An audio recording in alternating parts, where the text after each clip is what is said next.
আজকে অনেকদিন পর সব পরিবারে আমরা সবাই মিলে খেতে বসলাম। তো hey guys, welcome back to my another new blog. আজকে যাবো আমি কৃষ্ণনগর থেকে ধুবুলিয়া আমার বাড়ি। আর তার আগে বাড়ি যাওয়ার আগে আমাকে নিয়ে যেতে হবে বেল্ট, কারণ মা বলেই দিয়েছে যদি আজকে তুই রকির বেল্ট না নিয়ে আসিস তাহলে তোকে আজকে বাড়িতে ঢুকতে দেবো না। সেই মতো আমিও এই বেল্টটা কিনে নিই।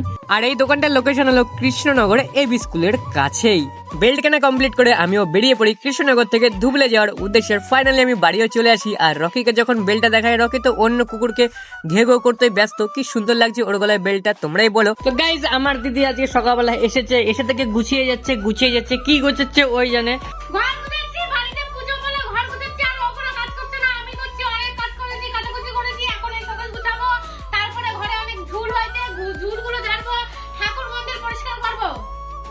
দিদির বকা থেকে পালিয়ে চলে আসি আমি মায়ের কাছে। আর মা দেখি এখানে রান্না করতেই ব্যস্ত। মাবলেট, আলু সেদ্ধ এখন রান্না করা হচ্ছে। এদিকে তো মা সুন্দর করে ডিম ভাজা করছিল, আর ওদিকে তো আমাদের ভাত বেড়েও দেয় ডিম ভাজার পরে। আর আজকের মেনুতে ছিল দেখো ডিম ভাজা, আলু সেদ্ধ, তার সাথে পনিরের তরকারি, ভাত। খুব সুন্দর লাগছিল আজকের খাবারটা। আর মায়ের খাবারের কোনো রিভিউ হয় না, অসাধারণ লাগছিল। তো আমরা এই খাবারটা ফিনিশ করি। তোমরা আরো মিনি ব্লগস দেখতে গেলে সাবস্ক্রাইব করে দিও। বাই।